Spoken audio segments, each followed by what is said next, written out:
The Nintendo Switch is my favorite console of all time, but that does not mean it's without its fair share of controversies. In fact, the Switch is probably Nintendo's most controversial console ever, and it's not even done with its lifespan. So as of right now, 2022, I'm gonna take what I think are the biggest Nintendo Switch controversies we've had so far and rank them from least controversial to most controversial. Let's start it off with the issues with online. When the Nintendo Switch was initially announced in that January presentation, they stated that they are going to be making an online service that people had to pay for. That was immediately met with negative reviews, as people don't like taking something they've already had for free and then having to pay for it. But we didn't get this service for another year and a half until September of 2018. The service is extremely bare bones, and we all know this, but the big controversy comes from the expansion pass. At its launch, the expansion pass included N64 games, Sega Genesis games, and DLC for Animal Crossing. That was it. How much extra were you paying for the expansion pass? Over double. It was $50 instead of $20, or if you wanted to get a family pass, it was $80. Just an absurdly overpriced service. Now, as they add in more stuff like the Mario Kart 8 Deluxe Booster Course Pass, the Nintendo Switch Online expansion pass does have more value. It's not something I've bought or probably ever will buy, but because it does offer a slightly better value now, I would rank this only as a C tier controversy. Let's move up to some cash grab ports. Now, I'm not talking specifically about Nintendo games being ported and brought over from like the Wii U, because we had a bunch of those, and while yeah, it was annoying to only be getting like Captain Toad Treasure Tracker, Donkey Kong Country Tropical Freeze, Hyrule Warriors Definitive Edition,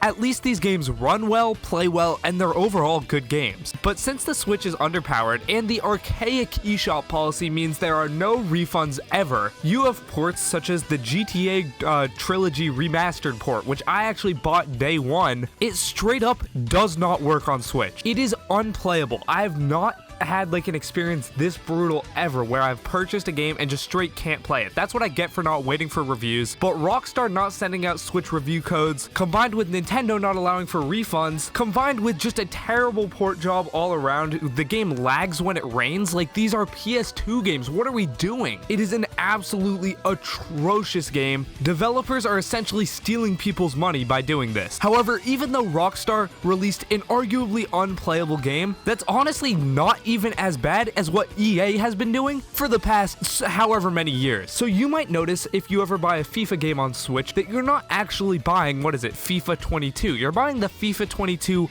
Legacy Edition. That doesn't just mean, oh, it looks worse because it's on Switch, but you get the same features. No, the FIFA 22 Legacy Edition is the exact same as FIFA 21 Legacy Edition, just with an updated roster. But wait, the FIFA 21 Legacy Edition is the exact same as the FIFA 20 Legacy Edition. But wait, the FIFA 20 Legacy Edition, this goes all the way down, this rabbit hole goes all the way down to essentially FIFA 22 on Switch is the exact same game as FIFA 17 for the Xbox 360, but with updated rosters and menus. Same physics, same everything else. That is absurd. How is EA getting away with selling a game that they sold on the Xbox 360 in 2016 on the Nintendo Switch for full price every year? Just an absolutely unbelievable, baffling move that I don't even know what to say. This controversy is going strong in B tier. Another B tier controversy was the whole free Melee thing. Basically, a giant Smash Bros. Melee tournament, the Big House, used emulators and Slippy so you could play the game online, and that's, you know, how they would play Melee, because this was during COVID. If you know anything about Nintendo, you know that they hate mods and they hate emulation, so they immediately struck this down and just did not allow the Big House to work. This started a huge trend of hashtag free Melee on Twitter, YouTube, and all sorts of social medias, of fans asking, hey, Nintendo,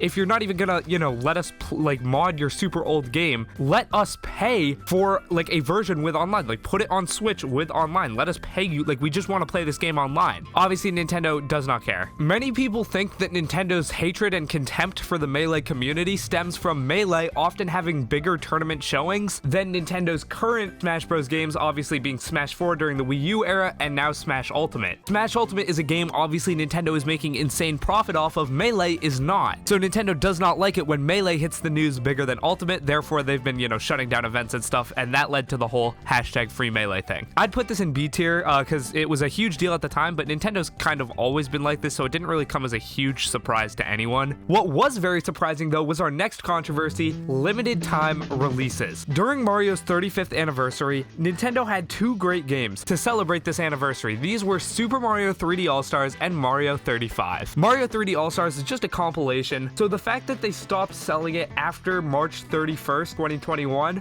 I mean, it kind of makes sense. Like, there's nothing new there. It's not like they're stopping selling some unique novel experience, and at least everyone who bought it can still play the game. You can still also find used cartridges for this. Like, it's not like, you know, the game ceases to exist. Mario 35, however, which was a Mario Battle Royale, completely ceased to exist. I have no clue why, but Nintendo made this game, everyone loved it, and then they shut down the servers immediately. You could only play this game for like half a year. I don't know how many examples there are of this, but like, this is such a novel idea. Nintendo, you know, they didn't really come up with it. I mean, it's a Battle Royale Mario. Like, this was a fan game that they actually struck down. But you know, it's a novel idea for Nintendo. They don't like doing stuff with online that much, and to put Mario in a Battle Royale scenario is super cool, and then they struck it down. But not only did they stop, you know, allowing you to download it, the servers are down, so anyone who did download it, you know, can't play it. It's just essentially wasted megabytes on your Switch's storage. Absolutely pointless idea for Nintendo. Like, that would be a great benefit for Switch Online to keep that up. They didn't do that.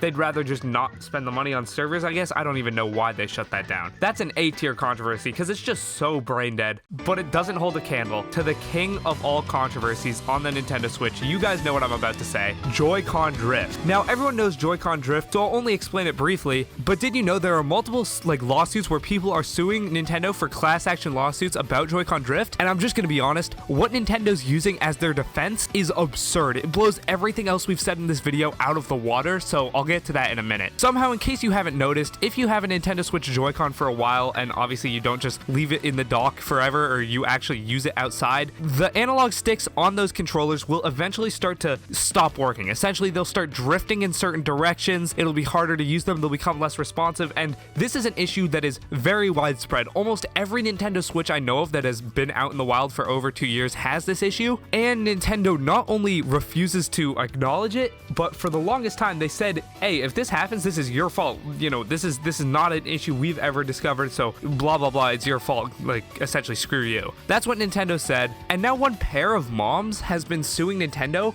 on behalf of their kids because their kids' Nintendo Switch didn't work because of this Joy-Con drift. Now, Nintendo's response to this is absolutely mind-boggling. They basically said, hey, you cannot sue us because it's your kids who are the ones who are inconvenienced, and kids can't sue us, so yeah, we motion to dismiss this entire case. And the judge ruled in favor of dismissing it, which is absurd. I mean, it makes sense. Nintendo probably has way better lawyers than these two moms, but still, like, what are we doing here, Nintendo? Sure, they have, like, customer support. There is a way, I believe, if you're in the Americas, you can send your Joy-Con to get them fixed, but the fact that this is still an issue is just wild. Like, the fact that there's not, you know, a very streamlined way to get them fixed, the fact that this was even an issue in the first place, the fact that they're still selling Joy-Con that are known to eventually have this issue and just stop working, it's absolutely brain dead. And honestly, it's sad. Like, I can go back to my Game Boy that has, you know, that thing could probably survive an atomic bomb. I could turn it on and it still worked perfectly fine, but the Nintendo Switch, if you just, you know, use it outside, which is the whole point of the console, the analog sticks will eventually, you know, just stop working, which essentially bricks your console. Like, I have to bring my Pro Controller whenever I play, you know, with my Switch not on TV mode, because like the analog sticks straight don't work. Like, I'm trying to play Booster Course Pass 2 because I'm on vacation right now.